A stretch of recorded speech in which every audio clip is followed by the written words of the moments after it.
দাঁড়াও দাঁড়াও, কি ভাবছো? এটা আবার কি? এত ভাবার কি আছে?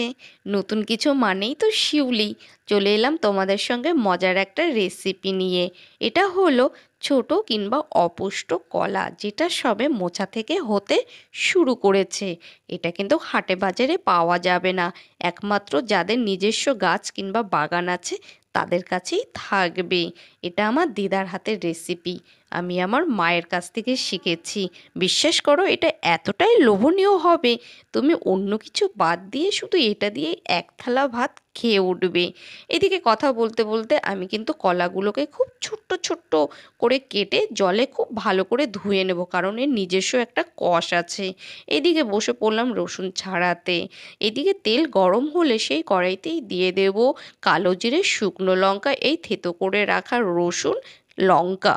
তার মধ্যে দিয়ে দেবো এই কেটে রাখা কলাগুলোকে, খুব ভালো করে নাড়তে নাড়তে তার মধ্যে দিয়ে দেবো নুন, হলুদ। তারপরে একটু ঢেকে রাখবো।